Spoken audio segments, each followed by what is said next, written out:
I don't know about you guys, but I'm very excited about this new series just because we're really just going through the text itself and learning things in context.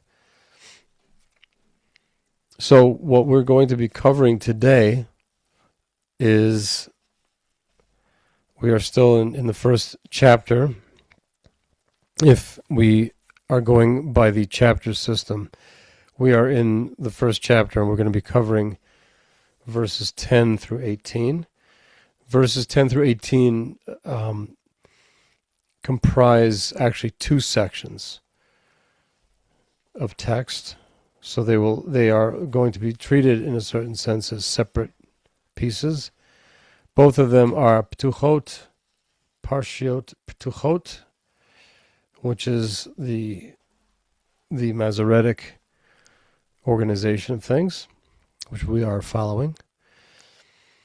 And we are going to explore the theme of what it means to inherit the land. What does it mean to inherit Eretz Yisrael? You often hear the verse from Tehillim, which actually is expressed in a few different ways. Tzadikim yirshu aretz, anavim yirshu aretz, like the righteous shall inherit the land, or the meek shall inherit the land. What does that mean? What does it mean to be meek? Is a terrible translation, as are almost all translations of the actual text. You always lose the meaning that way. Anavim are people who are humble. So what does it mean to inherit the land? Exactly. Because here we are standing at one of the most dramatic transitions in the Tanakh, where we're leaving Torah and entering Nevi'im, leaving the 5 books of Moses and entering into the prophets. We are experiencing a transition between the leadership of Moshe to the leadership of Yehoshua, of Joshua. We are coming out of the miraculous desert existence into the land of Israel itself. We are going from a promise of the land to the fulfillment of that promise. So everything is about to change. And right here, before they even cross the Jordan, Joshua gives 2 instructions. One of them is to prepare to cross, and the other one is a specific command to 2.5 of the tribes to honor a commitment that they'd made previously. So just one of the things we're going to be exploring is if the tribes of Reuven, Gad, and half of the tribe of Menashe already received their land outside of the central area that is defined as Eretz Israel, they're going to be called upon to be, like the Marines, first to fight. Why must they fight for 14 years for everyone else if they've already been settled where they are? That's something that we're going to be looking at. What's missing from their inheritance? And just to give a bit of a background, we see in Chazal, in Seder Olam Rabbah, in the Gemara, that the conquest and the division took 14 years. We actually see that in the verses itself, because later on we know that I think that Caleb was a young man when he went in, 15 or 20 years old when he went in, and we meet him later on, many chapters later, he's an 85-year-old man. And we based on the mathematics from that verse, we can calculate that the conquest itself and the settlement of Eretz Israel took 14 years. So that's a very long time. It's not like, it's not like a blitz that just go in and grab, and there's a land grab. It's a very gradual process.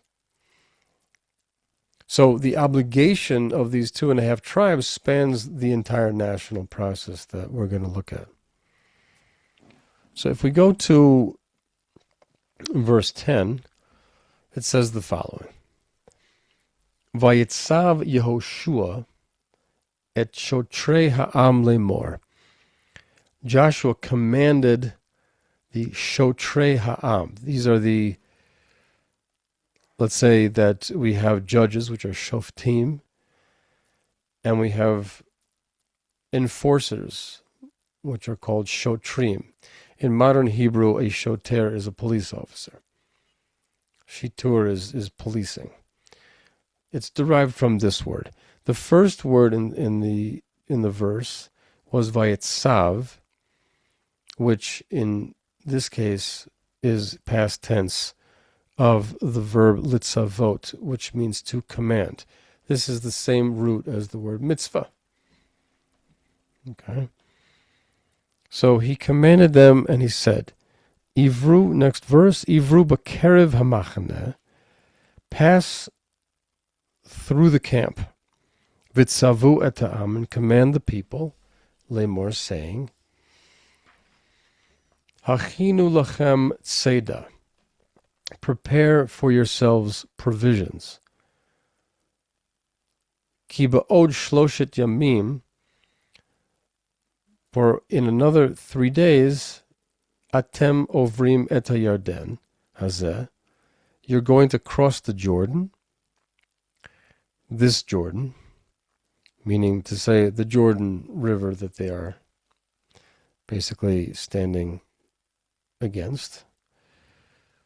Lavo l'reshet et haaretz, in order to come and to inherit the land asher Hashem Elokeichem noten lechem l'rishta, which Hashem, your God, has given to you to inherit. So, just one item here, just a timeline note, that this command that Joshua is giving to the Shotrim to give to the people took place on the 7th day of the month of Nisan. At the time of this recording, we are close to the end of the month of Nisan. That's the month that Passover falls within. That's essentially, for the Jewish calendar, that's the first month of the year. So this command is on the 7th of Nisan, and these people are being given a time span that 3 days later, meaning on the 10th of Nisan, the B'nai Yisrael would cross the Jordan. We'll see that later in chapter 4, verse 19. So this moment, it's a very immediate moment that we're standing in, because history is about to begin. So the first question we want to ask, going back to the beginning of verse 11, that the command was, Hachinu lachem tzeda, prepare for yourselves provisions. What kind of provisions are we talking about? And why do we have to prepare these provisions? Because are we talking about food? Are we talking about equipment? Are we talking about weapons? What are we talking about? Because we know that, for example, right, if we're talking about food, we run up against a certain problem. Do the Israelites lack food at this point? Is there some reason why they have to? Is there some reason why they have to, pack it up? After all, what has been falling from the sky the past 40 years? Right. And this is a question that Rashi asks. That this can't be food. This can't be food because they have the man, they have the manna, which we will learn will fall until the 16th day of the month of Nisan. So, as far as Rashi is concerned, Tzeda, which is, it's, again, it means provisions. It's a non-specific type of word. We see it early on in Genesis when the verse describes Esav, that Isaac loved Esau because Tzad B'fiv, because Esav would prepare food for him, and the food that Esau prepared was always in his mouth, so to speak. And there are many different ways to understand that, but that's one thing. The Litzayed could also mean to trap something. So Rashi offers that this is actually referring to Klei Zenam Lemilchama, that this is weapons, that the Shotrim are asking the Israelites to prepare to arm themselves, basically, because they're going to be entering the land. So here is it's a very important thing that we need to observe, that we are going from revelation to execution. In the desert, where they had been for 40 years, they are sustained, and they're sustained miraculously.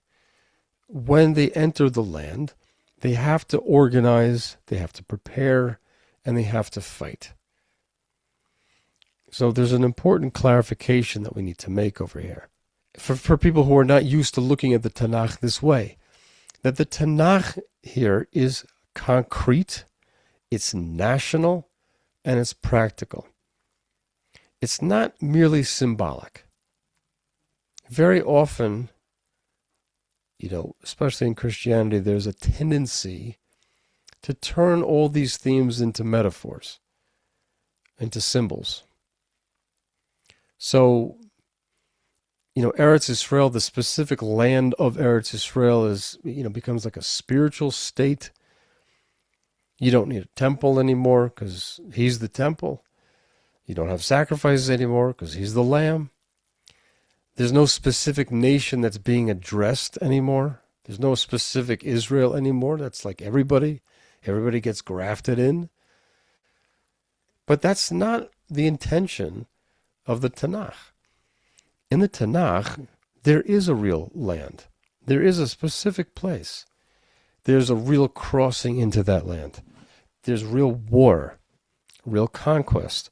And there is a specific people that is addressed with specific obligations. And that's true not just of the Jewish people, although that is primarily who is addressed when we read Tanakh. But as we start out in Genesis, as we all know, that all of humanity is addressed, right? Before the giving of the Torah on Mount Sinai, all of humanity was addressed with commandments, which, and as you guys. So it's not, because, there's, if you turn one set into symbols and metaphors, then you turn the whole thing into symbols and metaphors. Meaning that the Tanakh doesn't replace the physical with the spiritual. Right? The simple meaning of the verses still stands, even though they will be and should be understood on deeper and deeper levels. But we have to understand that we are really talking about something real here. It's just a mentality that we have to take through the entire Tanakh as we learn through it. The Tanakh demands that the spiritual be realized through the physical, through the historical, through the national. So the Torah is now moving from the wilderness, from the desert, into history itself. In the desert, Hashem carries you in a miraculous way, meaning to say, in a way that is openly miraculous, where it's obvious to everyone that all of this is happening beyond the realm of beyond the laws of nature. Right? You don't get bread from the sky normally. You don't have clouds to protect you or to cool you off in the desert or to wash your clothes you don't have an enormous boulder like following you with a spring in it for water. I mean, that's not your typical day, right? Those 40 years in the desert were not the average 40 years. That's in the desert. But in Eretz Israel, you have to prepare, you have to act, and you have to fight. And just open a newspaper. It's the same thing now. People don't like it because it doesn't look spiritual to them. It's like too real. It's too everyday-ish. It's too, what do you mean? What do I have to get involved in these like seemingly lowly things? No, but this is Ein Eretz Yisrael Niknis Ela B'Yisurin, that the land of Israel is acquired only through struggle. Okay, but in any case, so that's where we start off. That we now have this command. Now, I want to point out that this command occurs, essentially, we are told by the commentators, that this command is given on the day where the mourning period for Moses ends. Okay, so in other words, if things were on pause, they have now become unpaused. So let's take a look at the next section. It says, verse 12, Uleruveni ulegadi vilechatzi shevet hamanashe, and to the tribes of Reuven and Gad and half of the tribe of Menashe, Amar Yoshua Lemor. Joshua now addresses them. Says the following thing: Zachor et hadavar asher tziva etchem Moshe, Eved Hashem Lemor. Remember the item that Moshe, the Eved Hashem, the servant of the Lord, commanded you, saying, Hashem Elokeichem meniach lechem,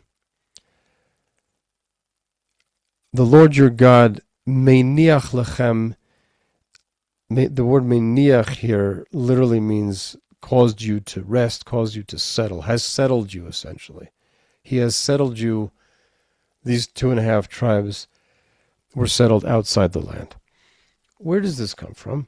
This comes from the 32nd chapter of Numbers, this exchange. So let's just take a look at what Yoshua is reminding them of.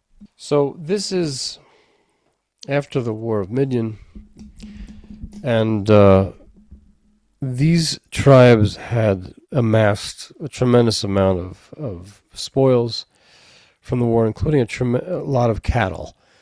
As the verse says, "Umikne Rav Haya livnei Reuven livnei Gad atzum mi'od." They had a massive amount of cattle, and they saw Eretz Yazer viet Eretz Gilad. These are lands that are east of the Jordan River. Might be helpful if we produce a map for this shiur, because what we want to do is we want to understand the geography of the region as well, where they're coming from and how they're entering, etc. You have to first erase the current modern borders that exist there right now, because there were completely different civilizations that were there at the time. And the idea of what constitutes the land of Israel, Eretz Israel, is different in terms of its modern manifestation. But in any case, so they see Eretz Yazer and Gilad, V'hinei hamakom makom mikneh. And this was pasture. These borderlands were great lands for pasteurizing the cows. That doesn't make any sense at all. Pasteur, not in terms of Louis Pasteur. You're not going to cook the cows at 102 degrees Fahrenheit. I just mean that it was good pasture land for the cows. Silly. In any case, and they went to Moshe and to Eleazar HaKohen, who was the son of Aaron, and to the heads of the assembly, and they said, they mentioned the various lands that they're looking at right now. This is really, really good for cattle, and we'd like to settle here and not cross into the land of Israel. They say, "V'yomru im matzanu chen be'enecha." If we've found grace and favor in your eyes, yutan et haaretz hazot lavadecha. Let this land be given to your servants, la'achuzah, as our inheritance. Al tavirenu et hayarden. Do not cross us over the Jordan River.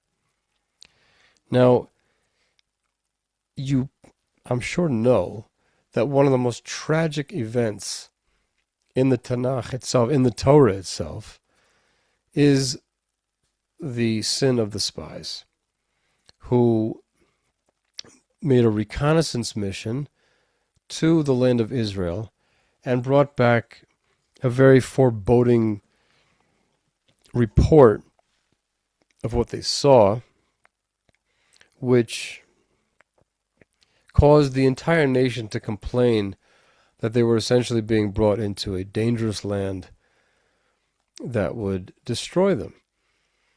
And that is the very reason why they were punished with having to wander the desert for 40 years.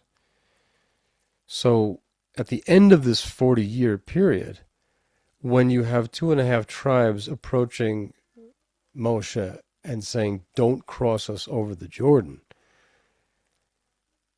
well, this just seems to be like a rehash of that terrible event. Because essentially, and I think we'll develop this a little bit in this year, the ability to dwell in the land of Israel is dependent on your faith in God. You have to understand, as it says in the Torah, "Einei Hashem al haaretz mereshit hashana," that the eyes of God are on the land from the beginning of the year, v'ad achrit shana, until the end of the year.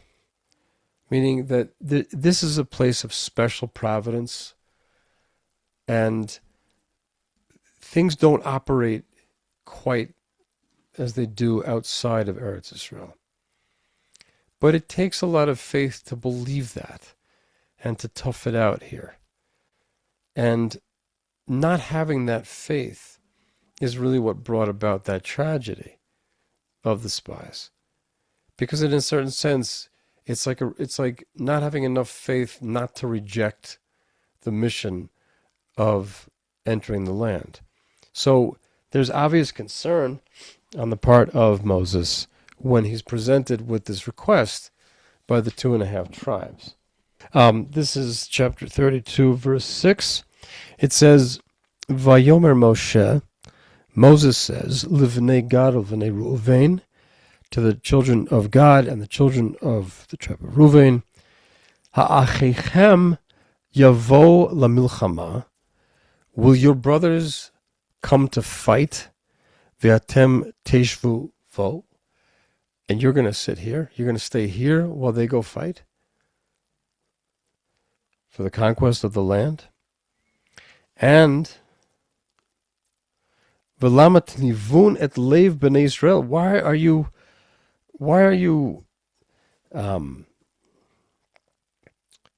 discouraging the hearts of the children of Israel, me'avor et haaretz, from crossing into the land, asher natan lahem Hashem, that God has given them? You know why you should have faith to go into the land and not worry about what you're going to find when you get there?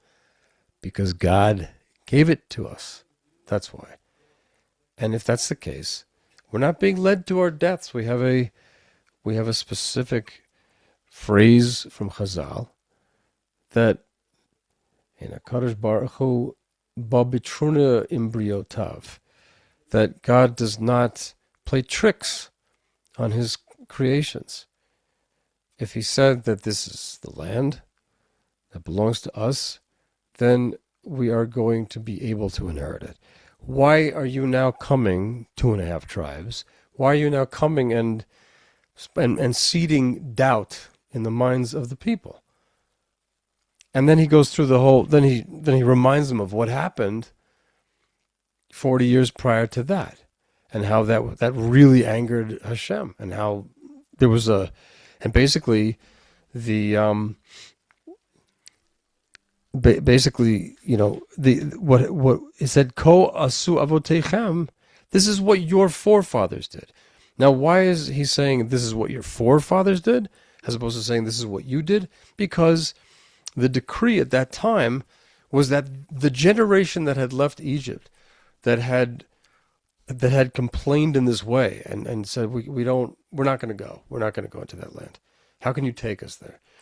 It was decreed that entire generation should die out before B'nai Yisrael get to cross into the land of Israel. So he says, Ko asu avotechem, that's what your forefathers did, because this is a new generation. This generation is the generation that's going to enter. And he's saying, how could you say this? And then he goes through the whole story, and that's what we get to. And then Vayigshu Elav, at the end of that, Vayigshu Elav Vayomru Gederot Son. This is chapter 32, verse 16 in Numbers. Vayigshu Elav, they approached him, Vayomru Gederot Son Nivneh, we'll build stables for our flocks and for our cows, for our cattle over here, meaning to say on the east side of the Jordan River, and also villages and cities for our families. And we will, right? V'anachnu nichaletz chushim lifnei b'nei Israel. We are going to go out armed at the front before the rest of the children of Israel. We're going to be the first to fight. We're going to be the spec ops team until they inherit, until they are brought to their places, meaning to say each tribe to the portion of the land of Israel that was going to belong to them. And lo nashuv el batenu, we will not go back to our homes, meaning in what is called Aver HaYarden, on the other side of the Jordan. Ad hitnachel b'nei Israel ish nachalatel, until the rest of the children of Israel inherit their portion. Okay, so that's the promise. That's the promise made by these 2.5 tribes at that time. And so, coming back to our verse here, in Joshua, this is chapter 1, verse 13, Zachor et hadavar, remember the thing, asher tziva etchem Moshe, Eved Hashem, lemor, which Moshe, the servant of God, commanded you, saying, Hashem Elokeichem aniach lechem, Hashem, the Lord your God, will settle you here, v'natan lechem et haaretz hazot, and has given you these lands east of the Jordan. Nishechem tapchem umiknechem yeshvu v'aretz asher natan lechem, Moshe, your wives, your children, your cattle will settle in this land which Moses designated for you, Be'eva HaYarden, on the other side of the Jordan. V'atem ta'avru hamushim lifnei achechem, just like it says in that previous verse, that you are going to cross over armed before your brothers. In other words, you're going to go first. Kol Giborei HaChayil. Who's going to go first? Kol Giborei HaChayil. All the men of valor, all the mighty, fighting men. It doesn't mean that everybody's going to go. It means that the people who are fit for army service are going to go. V'yazartem otam, and you're going to help them. Help meaning to say help the rest of the tribes. Ad asher yaniach Hashem la'achichem kachem, until which point? Until the point where the Lord, essentially, there's the verb again, yaniach, maniach, settles them the way you are settled now. Vayirshu gam hema, and they also inherit the land, asher Hashem Elokeichem noten lahem, which the Lord your God gives to them. V'shavtem la'eretz Yerushatchem, and then, and only then, can you return to the land that you have inherited. V'yirishtem otah, asher natan lachem Moshe eved Hashem be'ever yardim mizrach Hashem. Let me just say, right? Same thing. Those lands east of the Jordan. Now remember, we're talking about a timeline that was going to take 14 years. I don't know what the average army service time, there is in everybody's respective countries. Here, I know that, an active duty soldier in Israel it's like a 2.5-year commitment. I remember in the United States, because I almost joined the army there, that was going to be a commitment of 8 years, because that's not a draft army, that's a volunteer army. So it's a much more, let's say, professional as opposed to civilian type of army. And so there's all sorts of, but this is 14 years. This is a long time.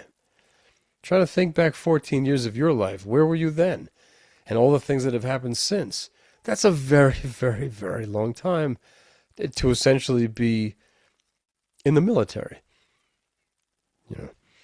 So that's the issue here. So in other words, like this, when Moses responded,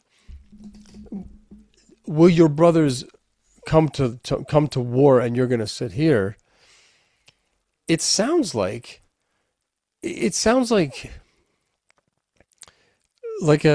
question of the fairness of the whole thing. But there's a deeper thing that's going on. Because what it's about is the survival of the nation itself. Meaning that if part of the nation separates now, it's so vital that everybody be confident and committed and dedicated to the same result. If all of a sudden, right before we're about to cross into that land, 2.5 tribes start to break off and start to entertain other ideas. So now unity collapses and the whole mission collapses, because it's just going to demoralize everybody, just like it demoralized everybody 40 years ago. So this is a whole different thing. It's not just about a pragmatic land takeover. It's also about the fact that these people share in the same covenant as the other tribes do. So they can't just go their own way. Okay? And now let's look a little bit at the faith dimension of the thing. Why did these tribes choose that side of the Jordan to settle? They saw, like we saw in the verse, Eretz Mikneh, that this is a land that's good for cattle. It's very important if we're talking about an agricultural society, that you know where it's good to grow this kind of thing, or where it's good to raise this type of animal. But the thing is like this. Eretz Israel is not defined that way as it is defined all over the world. the Torah has a very different description of Eretz Israel than it does of other places. It says, this is in Deuteronomy chapter 11, verses 10 through 11, and it's a contrast to Egypt. It says, Ki ha'aretz asher ata bar shama l'rishta, the land that you are coming to inherit, lo ke'eretz Mitzrayim. It's not like the land of Egypt. Asher tizra et zarecha, that you plant your seeds, ve'eshkita baraglecha, kegan hayerek, and you irrigate it essentially with your feet, right? In Egypt, they had this, and this was the genius of the Egyptians. They managed to create this incredible agricultural space in the Nile region. The Nile River is a river which swells at regular intervals, and therefore the whole area around it naturally gets irrigated. So that's a perfect place for planting. And then, of course, they developed these amazing irrigation systems, which brought the water like much further out. These are brilliant, strokes of genius when it comes to just a practical way to make use of nature. So the Torah is telling us that Eretz Israel is not like that. So in it almost sounds like a negative comparison. V'ha'aretz asher atem ovrim shama l'rishta, but the land that you're crossing over to inherit, Eretz harim ubekaot, it's a land of mountains and valleys, and it says l'matar hashamayim tishte mayim. Where are you going to get your water from? Where are you going to get your rain from? From the rain that falls from heaven. That's the water you're going to drink. It sounds kind of sketchy. It's like, well, like the Nile swells at regular, like the Egyptians have a sprinkler system here. That sounds great. It happens, it's like structured and it happens at a specific time and you can always count on it. It's always reliable. The irrigation created control and predictability. But life in Eretz Israel requires a different kind of existence. If you're only going to have water that falls from heaven, what does that give you? It gives you less control, more dependence on Hashem, and it's a constant relationship between your behavior and the outcome. The way the natural world responds to you is no longer a disconnected reality that just happens to do with the geography of the place. It has to do with your relationship with Hashem. And in Eretz Israel is something that you can see, in physical terms. So it's not actually a negative comparison. It's not simply a better land. It's a land that demands emunah, that is the perfect arena to develop that part of your life. So what we see in this negotiation between Moses and the 2.5 tribes is that, okay, you can settle here in this frontier land east of the Jordan on condition that you go before your brothers, you fight, and only then do you return. The point is that what we're talking about here is not a compromise. It's a structure that preserves the national unity of the Jewish people at this point in history. So, the question that we started with was, what does it mean to inherit the land? We see that the 2.5 tribes have land, they have cities, they have settlement, they have place for their families, they've got places for their animals, but they still have to fight. What, didn't they inherit already? So what do they have to fight for?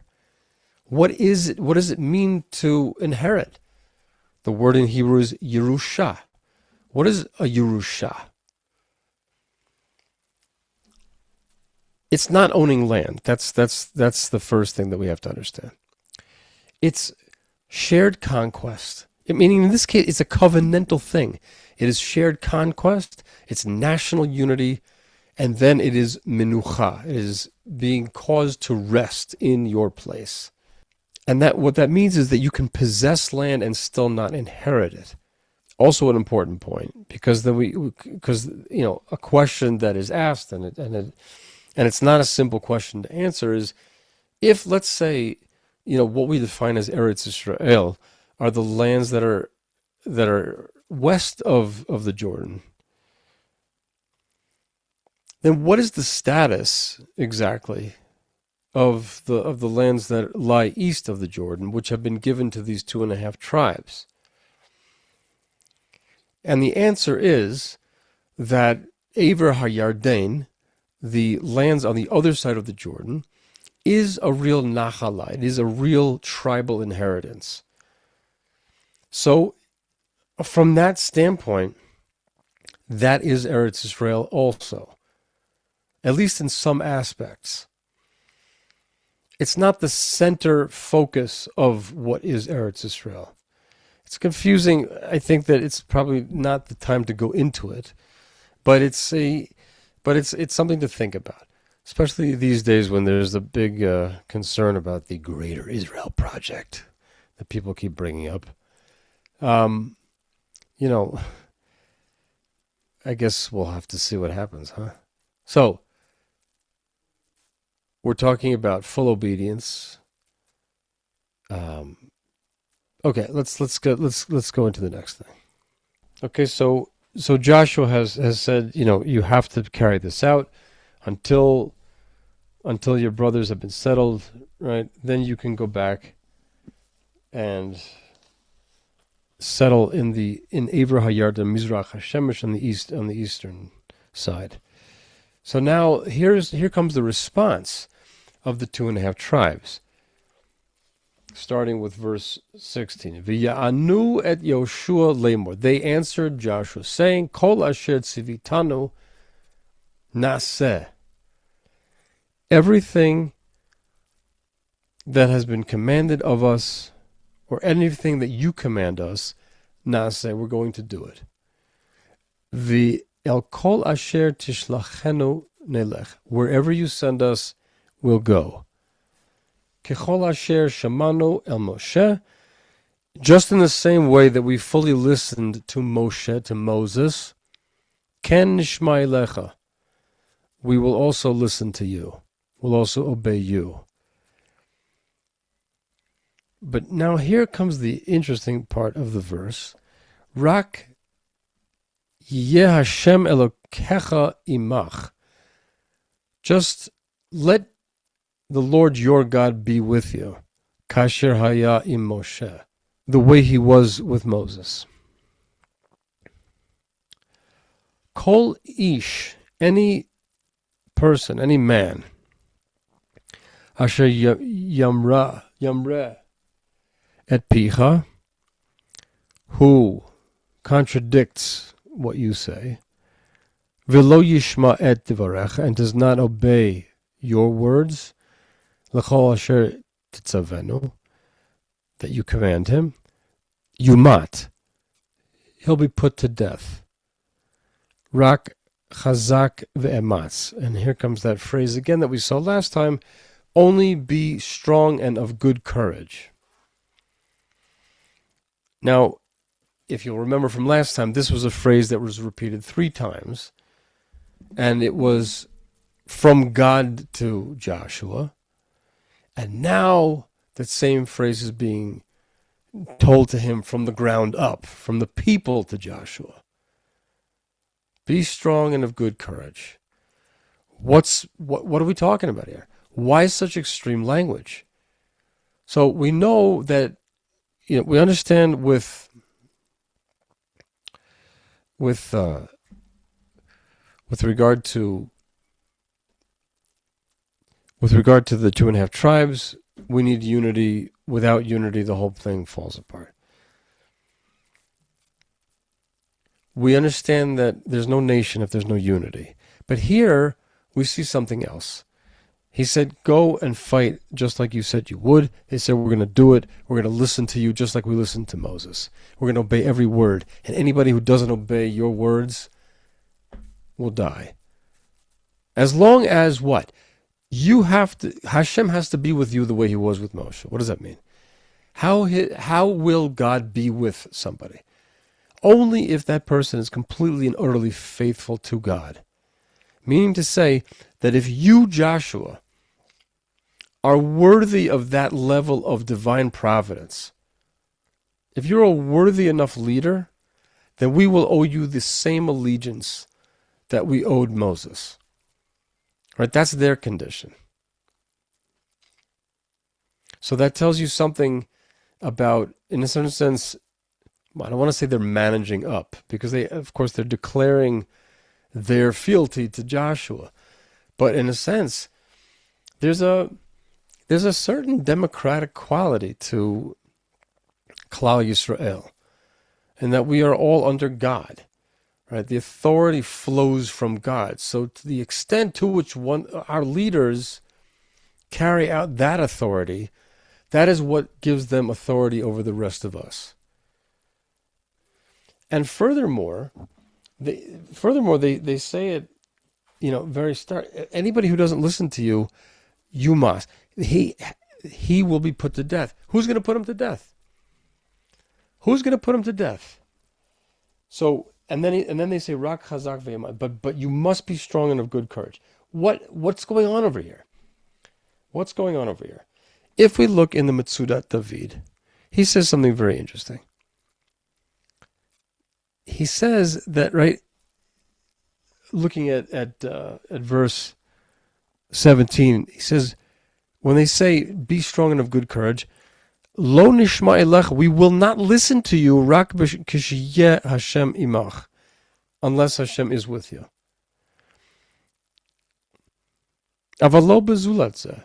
If you are not a fully divinely mandated leader, like you don't get our allegiance. That's number one. And also, only be strong and of good courage, says the Metzudat David, very important. To punish people who rebel against your authority, be strong and of good courage to punish them, and and not forgo your honor. We will discover when it comes to kings, there are no kings until Saul is made king. Up until that point in time, the nation is led by prophets and judges who operate in that top of the pyramid capacity that a king operates in. So, in a certain sense, they have to possess the same authority as a king. And one of the things that we know about kings is that they are not allowed to forgive slights to their honor. They have to punish. They have to enforce their authority. So, just like the request to God, Reuven, and half the tribe of Manasseh is, do not cause disunity, so that the nation can stay intact.